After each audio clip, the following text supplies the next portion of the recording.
Hello, everyone, and welcome to the University of Maine Cooperative Extension's Preserving the Maine Harvest webinar.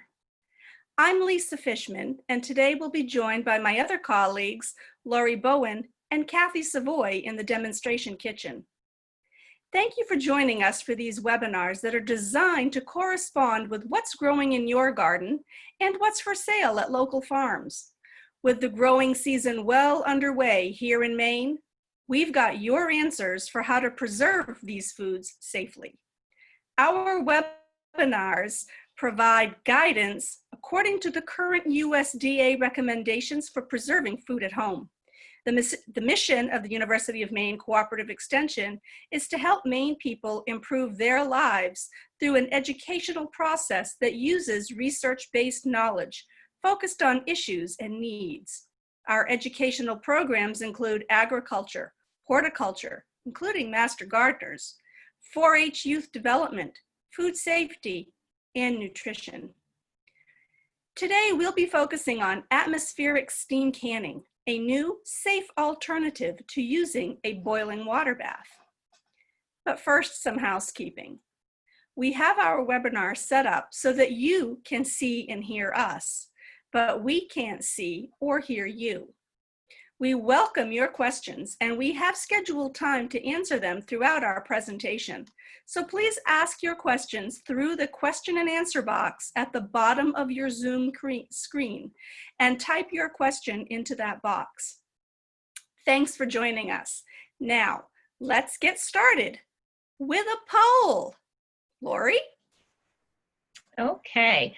Our first poll today, we would like to know, have you ever used an atmospheric steam canner before? Yes or no? Well, there. Quick responses today. It looks like 100% of you have never used it before, so that's great. This will be an excellent topic for you today. So, now we're going to go back to Lisa for some details on using the atmospheric steam canner. Thanks, Lori. So in 2015, some research that was conducted by the University of Wisconsin and the National Center for Home Food Preservation was published, and it validated the safety of using atmospheric steam canners for home preservation of acidic foods.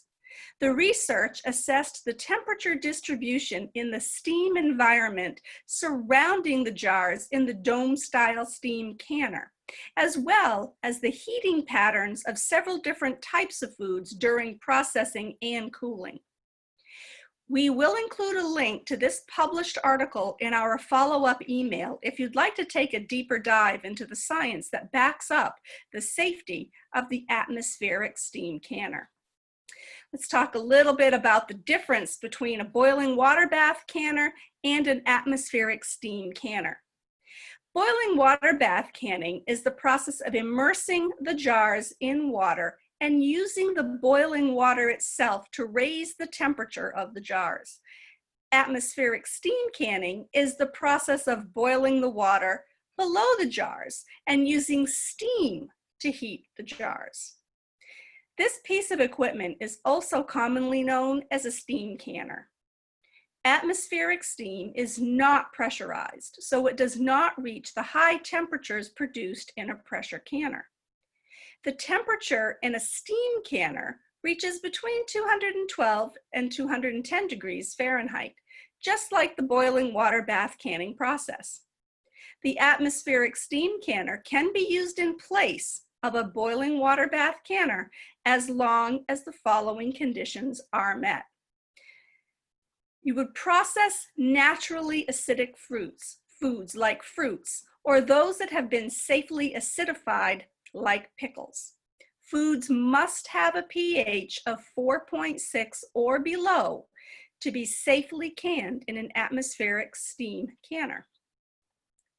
As with all home canning, use only research-based recipes that come from reliable sources, such as Cooperative Extension, United States Department of Agriculture, the National Center for Home Food Preservation, and Ball.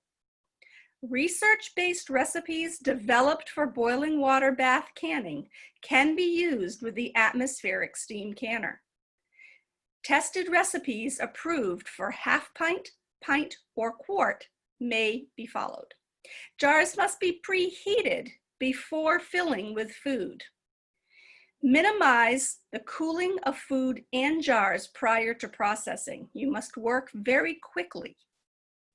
Processing times must be adjusted for altitudes above 1,000 feet.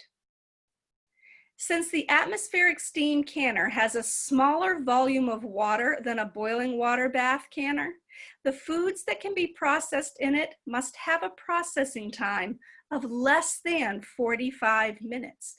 So that includes adjustments for altitude. Longer than 45 minutes and you run the risk of the canner running dry of water, which means your jars would be improperly processed and they would not be safe for long-term storage.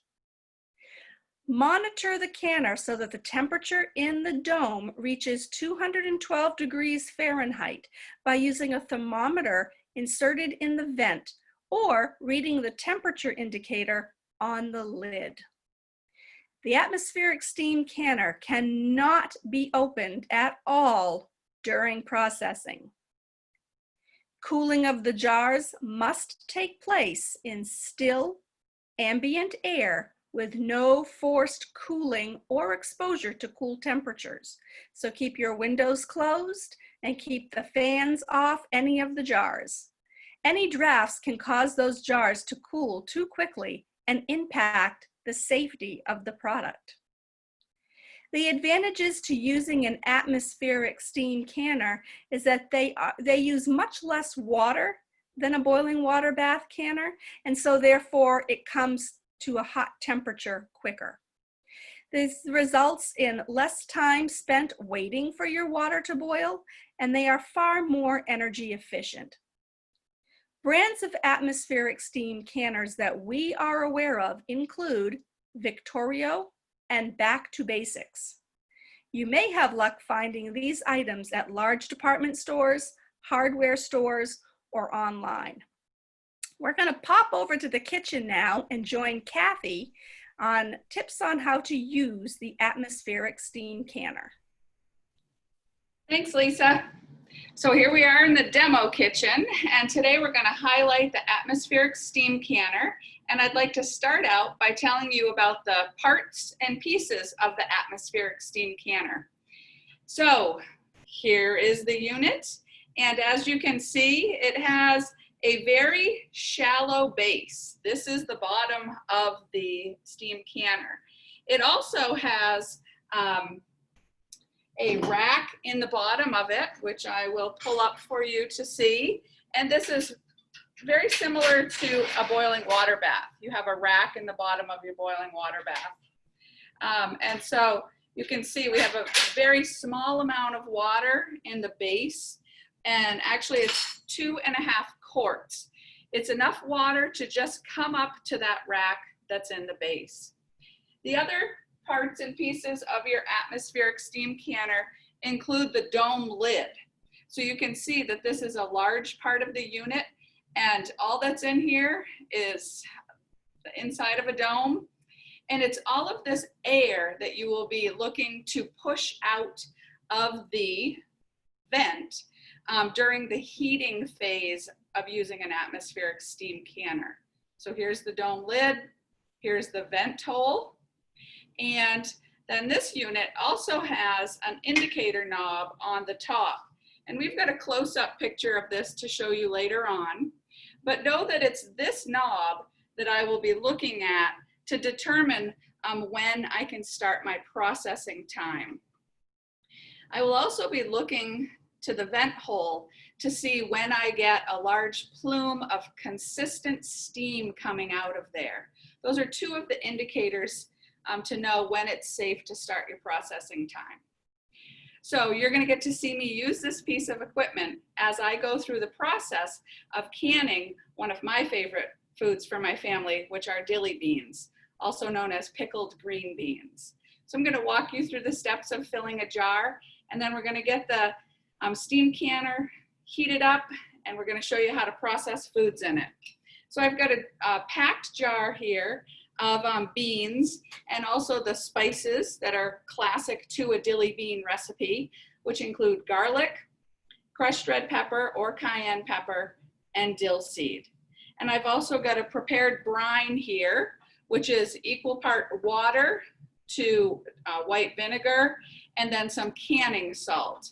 And we've talked about canning salt in our other webinars. So just to point out, that's what this ingredient is right here. And we know that it's the canning salt that provides a nice clear brine for us, and it's the recommended type to use in home canning. So I'm going to go ahead and put the hot brine over my packed jar. And I also want to comment that this is a sterilized jar, and that's because dilly beans only require 5 minutes of processing time. So remember that rule. When your processing time is less than 10 minutes, you need to pack your foods in a sterilized jar. So I'm using the Headspace tool and bubble freer to release any trapped air bubbles that are in here. And I simply use this to run around the inside perimeter of the jar to release any trapped air bubbles, and then check with the other end the Headspace tool. These are 1/4 inch increments, and the recommended headspace for dilly beans is 1/2 inch. So I'm going to check that we are at 1/2 inch with our brine. I mean, these dilly beans, these green beans love to poke themselves up through and see if they're going to stay under the brine, which indeed they are, and we're all at 1/2 inch. So I've released any trapped air bubbles, I've checked my headspace, and now I'm going to wipe the rim of the jar, an important step in helping to make sure we're going to get a vacuum seal. We wouldn't want to have a dill seed or anything trapped in there. And then apply my dome lid. And I'm working with a wide mouth jar, which is a great one to choose when packing chunky things like dilly beans or pickled beets. And then I'm going to apply the screw band until it's fingertip tight. So that's just as tight as I can get the jar with my fingertips. So this jar is now ready to go into our steam canner. And so I just want to point out that I've got the water preheated in here. This is a raw packed item. So we want to have the water in the base at 140 degrees. If we were doing a hot pack item, we'd want it to be 180 degrees. But I've got my thermometer handy here to make sure that I am at that higher, the 140. I'm going to go ahead and turn the base on, and then I'm going to lift all my jars into here. And remember what Lisa said, the importance of working quickly, and that is to help keep your hot foods hot and help get the processing started quickly. So I had 3 other jars assembled off to the side that were being kept warm. So again, I've turned my heat under my base up to high. I've got all my jars in here. Water in the base is 140 degrees. And now I'm going to go ahead and just simply lower the lid right onto the base, and it just rests right there. And again, it's on high heat. We'll keep it on high heat until we see either through the indicator knob that we're at the proper temperature for processing. And we'll also double check using the thermometer in our vent hole to see that we're up to the desired temperature of 212 degrees, and that can be 210 to 212. So what I'd like to talk about right now, as this is coming up to temperature, is to double check that this recipe that we're using does in fact meet the conditions that Lisa talked about for being able to safely use the steam canner. So let's double check. Is this recipe an acidified food? Yes, it is. So we've got vinegar, 5% acidity that was added to the brine, and that makes us processing an acidified food. Dilly beans only have to process for 5 minutes. So that certainly meets the condition of having a processing time of less than 45 minutes to prevent the risk of boiling off that small amount of water that's in the base of the steam canner. Is this a research-based recipe? You bet it is. And you will get access to this through our webinar resources, but this comes directly from the So Easy to Preserve book, 6th edition, and it's the pickled green bean recipe. And as I demonstrated, I was working quickly to keep my jars hot and my product hot so that it goes into the steam canner placed on the rack at a hotter temperature. So that's gonna, again, accelerate our processing time that's coming to the temperature that we want it to be at. So I am going to bounce us back to Lori, who's gonna discuss a few more topics related to atmospheric steam canning while I'm in the kitchen waiting for steam. So back to you, Lori. Thank you. So remember that you have to adjust your processing time for altitude. Water boils at lower temperatures at higher elevations, so you must follow directions to increase your processing time for acidic foods if your altitude is above 1,000 feet. Now, if you're looking to find out your altitude, the email resources for this webinar will include a link to our website listing, Altitudes for Towns by Maine, by counties in Maine, and that's a great resource. Now, Kathy is waiting for the indicator knob on the atmospheric steam canner to reach the processing temperature for zone 1, the blue zone on the knob in the slide. Since she is just above sea level in Falmouth, the indicator knob on the atmospheric steam canner works by measuring the steam inside the canner. When the temperature inside the canner dome reaches the processing temperature, the indicator will reach the green area for your zone. This model, Victorio, provides directions on how to calibrate the indicator for your exact altitude. This is an important step, and it's recommended to be completed each year. This test enables you to know when to start your processing time to avoid under or over processing of your canned foods. So let's check back in with Kathy before our first Q&A session. Kathy? Thanks, Lori. So hopefully you can see that we do have some steam that is starting to come out of the vent port of the dome lid. And what this is that as the small amount of water in the base is heating up, it's forming steam, and it's pushing that large pocket of air that was in our dome lid out through the vent.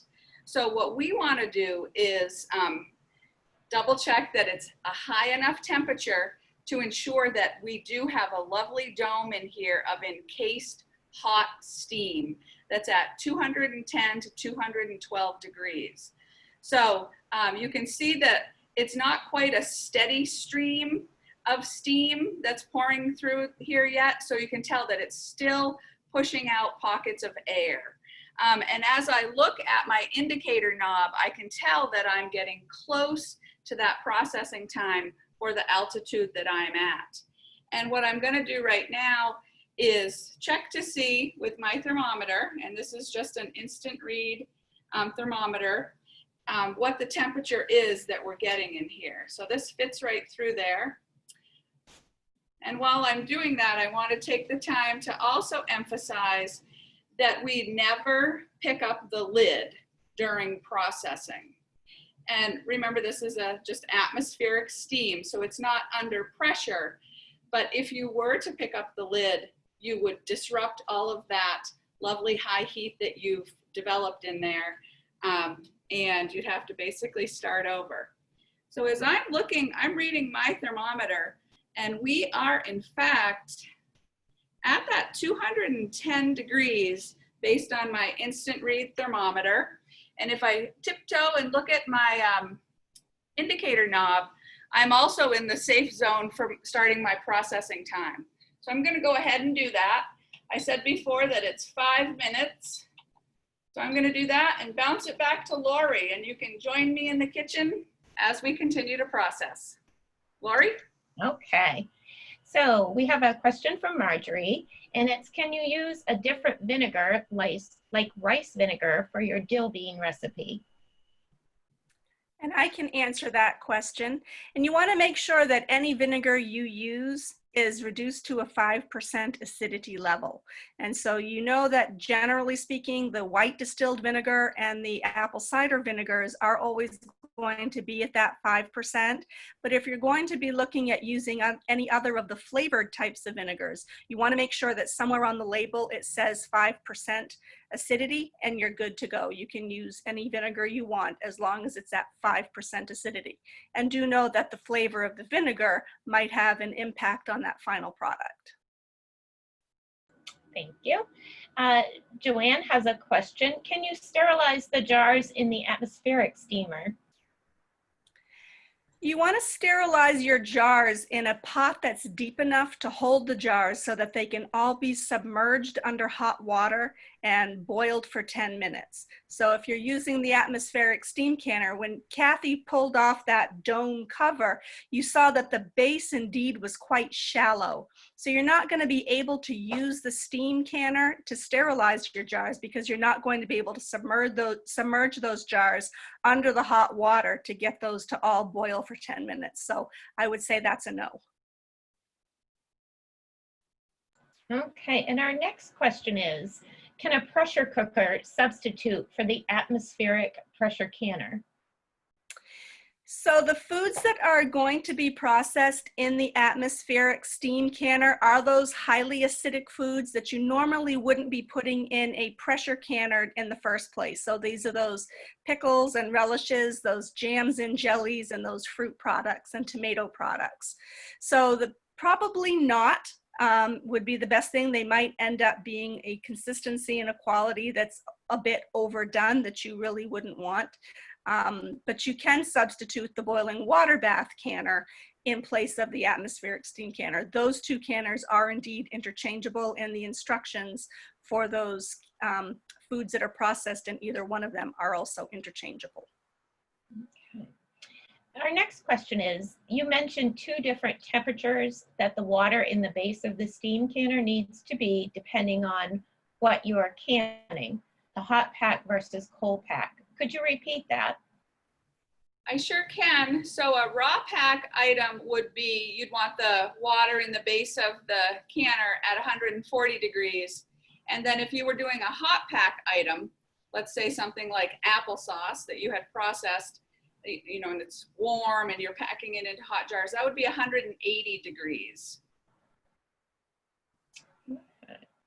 How many pints and how many half pints can be put into it? But for half pints, can you stack them with a wire canner insert? Great question. So you can hold 7 quarts in this unit. You could hold 8 pints, and you can indeed do the 2 tiers. You just have to make sure you have a rack in between them.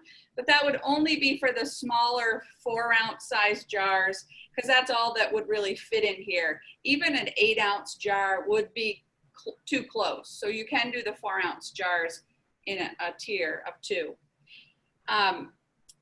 So I just, in the kitchen, if it's okay to interject between our questions and answers, I just want to point out that I've been gradually decreasing the temperature underneath our atmospheric steam canner. And that's because we want to prevent the lid from kind of hovering or kind of lifting up like a hot air balloon off of the base. If you do happen to see that happen while you are processing, you just want to continue to gradually decrease the temperature. As long as you maintain a steady boil, it's fine. So again, you don't want to have it jostling around so much that it actually is lifting up off of the base or sputtering, okay? So right now you can see that we're still, you can't see it, but just trust me, that we're still in the green zone, which is our processing for our altitude, and that we've still, we've moved to the point of, oops, and that's the end of our processing time. So let me, hopefully, Lori, we can be flexible with the Q&A and pick up on those after we go ahead and talk about cooling down. Is that good? Definitely. Yeah, for sure. So our processing time is over, which again, that was that quick 5 minutes for our dilly beans. So I went ahead and turned off the heat underneath the base. And although this is a gas stove, I'm still gonna go ahead and slide it off to the side. And I want to talk a little bit about the cooling process. So we have, again, turned the heat off. We have reduced the potential for any drafts in our room. I don't have any windows open. I couldn't even if I wanted to. I have the doors closed. There's really no drafts that are happening in here, nor do I have on any fans. And that's because once we take the dome lid off, we release all of that hot steam, and we want to prevent these jars from cooling down too quickly. The other thing that I want to emphasize is that, the point of the atmospheric steam canning is to build up a lot of steam inside of this dome lid. So what you're going to see when I tilt it is a whole big blast of steam that will come out of it. So we do not want to tilt the dome lid towards us. We could get burned. We want to tilt it away from us so that any of that hot steam is not going to burn our face. So again, no big drastic changes in temperature in the room, no fans, none of that. So I'm going to go ahead and lift the dome lid, and you're going to see as I tilt it away a big plume of steam that comes your way, and then we will remove the lid, the jars from the rack. So there you go. And I'm glad I didn't have that in my face. So here we are with our nice processed jars. And again, we're not going to have any big drafts in here. And I'm going to take the jars off of the rack and place them on my cooling rack, giving them plenty of space to have air circulate around them so that they can in fact cool off slowly and have a vacuum seal form on the canning lid. So I just want to point out for those, so it seems like back to our first poll, we didn't have anyone that had previously experienced an atmospheric steam canner.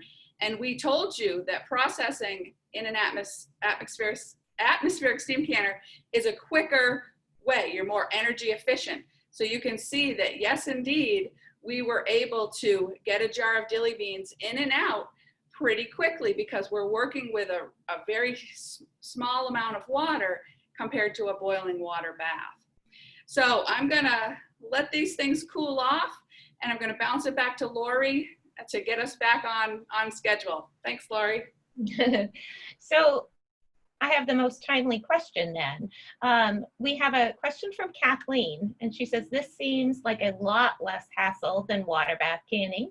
Is there any advantage to water bath canning? Seriously, I might never have to deal with all those gallons of boiling water ever again. So that is in fact true, and you were just witness to that.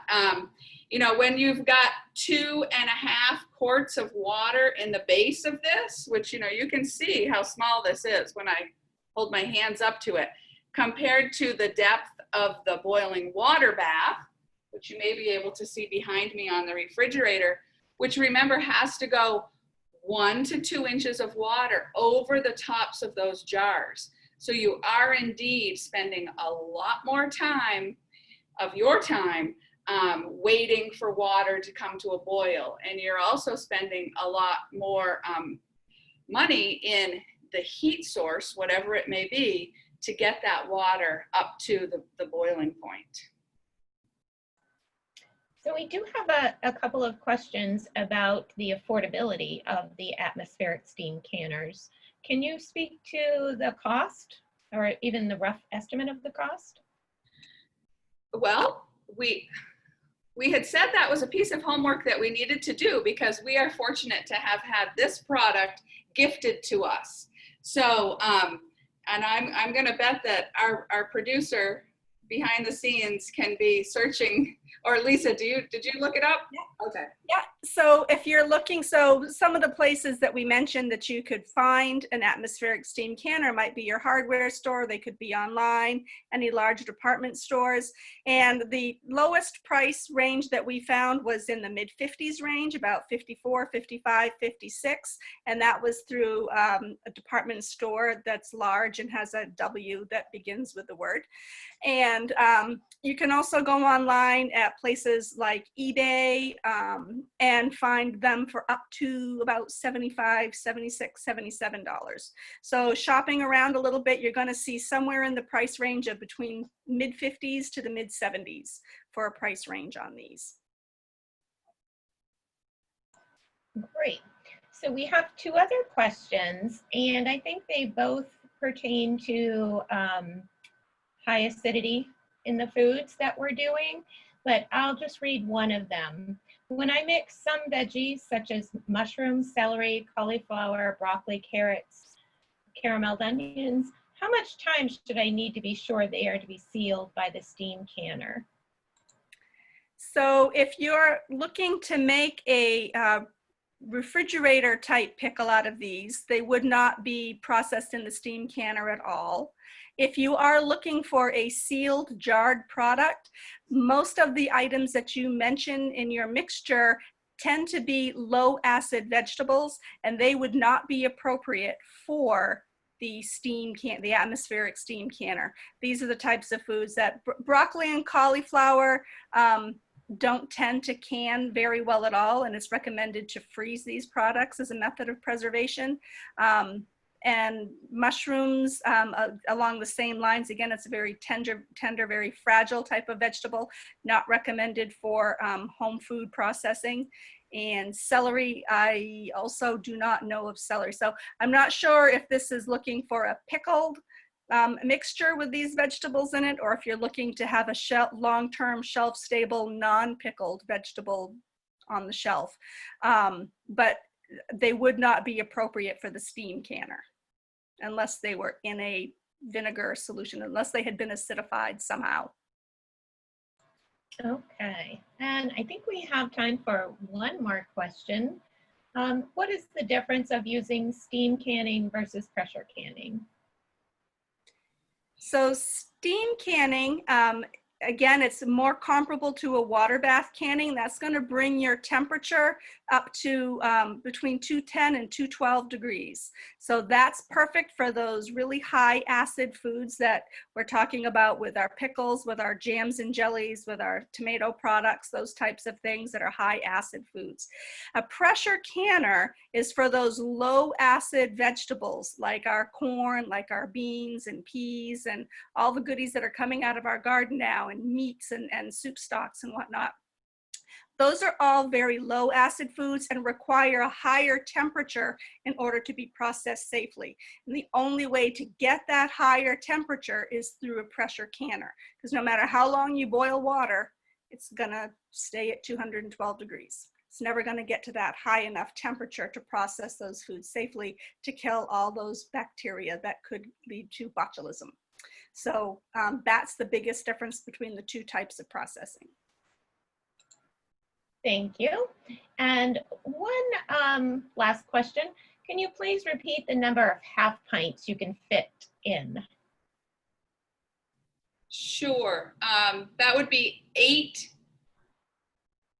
It's actually 8 pints, so you may find that you can squeeze in 9 half pints.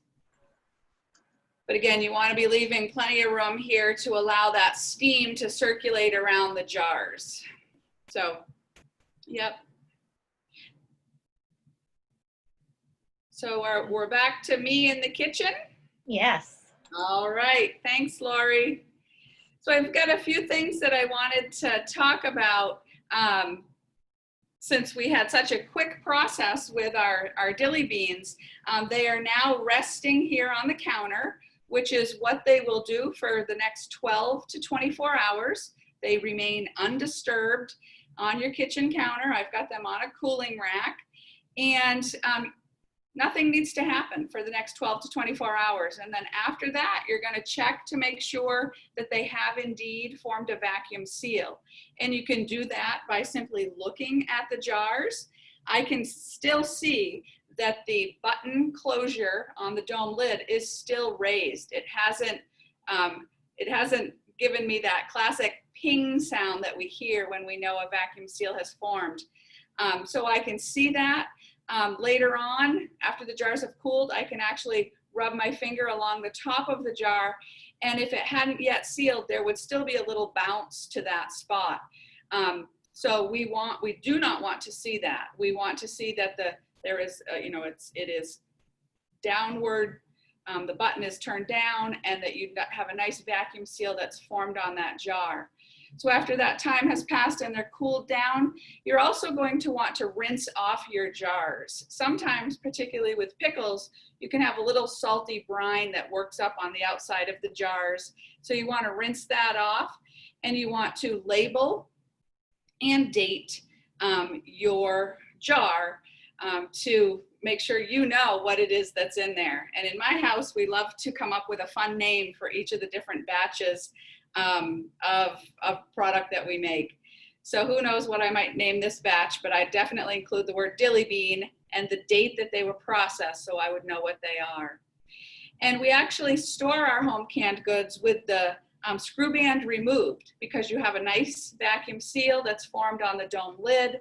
So you don't store it with the screw band, because the screw band can just maybe hide something that has spilled out of the jar. It can form some rust, all sorts of things like that that deteriorate potentially the quality of your vacuum seal. And we store our jars in a cool 50 to 70 degrees, preferably dark place.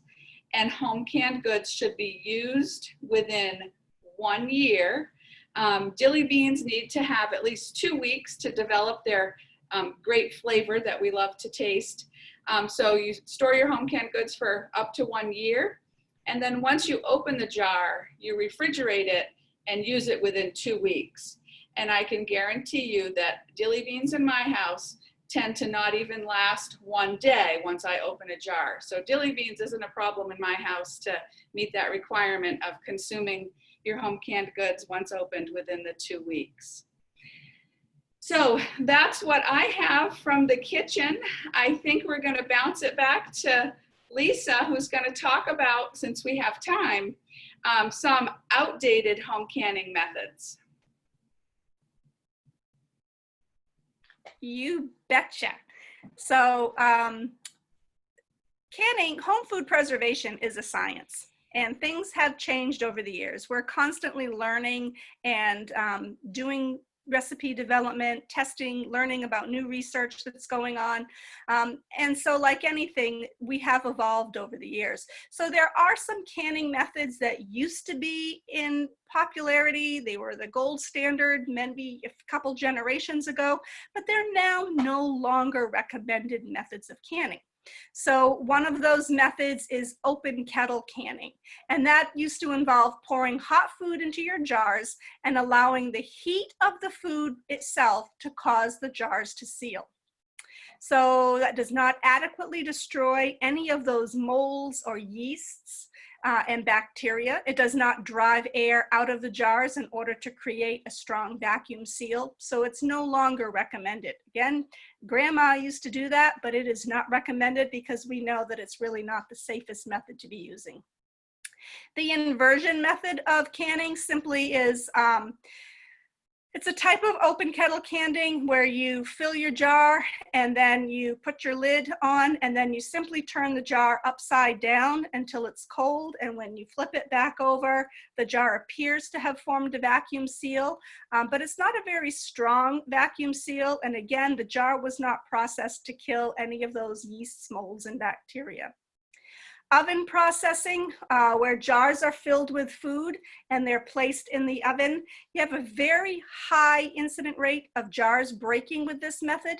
The heat may not be evenly distributed throughout the entire contents of the jars. And so we don't get the proper temperature in that product at all. And our jars are really not designed to withstand these dry oven temperatures of high temperatures like that. So oven processing, not recommended at all. Canning in microwave ovens, canning in dishwashers, canning in your slow cooker or crock pot, canning in an electric programmable pressure cooker. I know they are sold and touted as being acceptable to pressure can in, but they're really not. Recent research that has been conducted has just proven that the products do not get to the correct temperature. They get to the correct temperature, but they don't get held at that temperature for long enough to be a consistent product. So none of these methods do we recommend. And I know you can find them on the internet. You can find anything on the internet, but just because you can find it on the internet does not mean it's coming from a trusted research-based source. So none of these none of these methods do we recommend at Cooperative Extension. There are also, that we don't have direct experience with them, but we have heard of certain canning powders or chemicals that can be used that try to replace heat processing. We are not familiar with that, but it's not something we would get behind and recommend. And we also no longer stand behind using paraffin wax as a method of sealing some of your jams and jellies. We know now that that is not the most reliable way to form a seal. Again, it doesn't kill the bacteria, the molds, the yeast, the jars are not processed properly. And so that's, again, another method that we can't get behind at Cooperative Extension. And we have some more information in our recommended resources. You'll all get these resource lists included in the follow-up email. So you're going to be getting some handouts on teachable moments about using steam canners, safe preserving methods using steam canners, burning issues about using atmospheric steam canners, and home processing of acid foods using steam canners. That's the research article we mentioned at the very beginning of this webinar.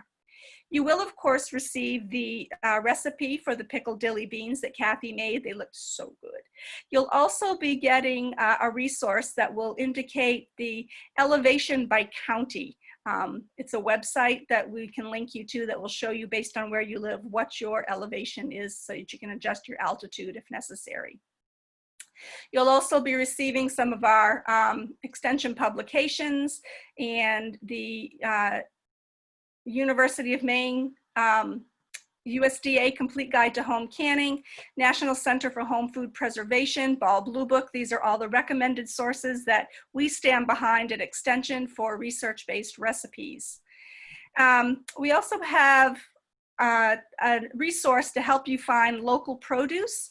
It's our University of Maine Cooperative Extension directory that came from our friends at the Department of Agriculture. They have created a great interactive directory on farm products, so you can shop directly at Maine farms. Be sure to visit their website first, however, so that you can see if their policies have changed somewhat during COVID-19. And don't forget about our new Preserving Coach program.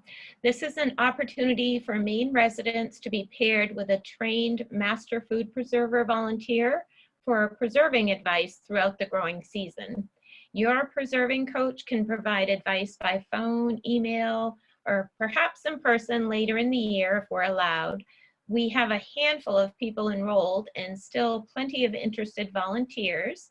So Maine residents interested in a preserving coach can email Kate McCarty.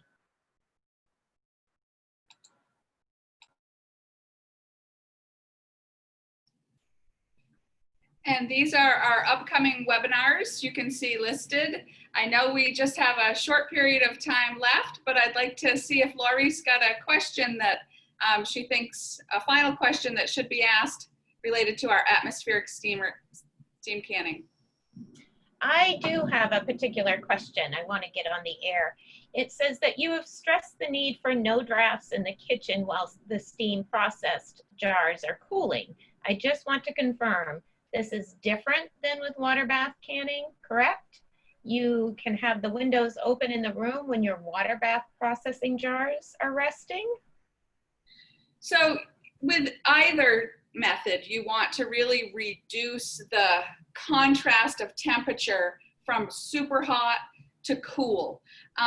But it's even more sensitive when we're talking about using the atmospheric steam canner.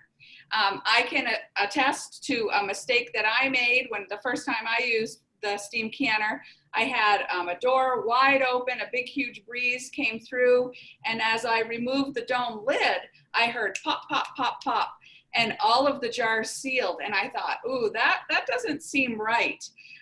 You want, as the jars are cooling down over a slow period of time, to have those seals form. And that's because there is still some heat that is penetrating the core, the center of the jar, which is a food safety concern. So again, we don't want to have the jars cool off too quickly because we have still that temperature, high temperature, that's helping us to create a more safe product to have on our shelf. And I just want to update that we've had one of our 3 jars seal. So we have, in fact, created that nice, slow, cool process in this environment that we're in. So, Laurie, that's the last question.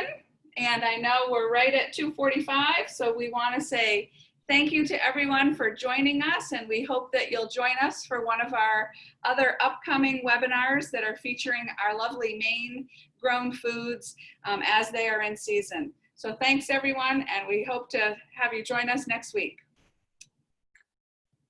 Bye, everyone. Another seal.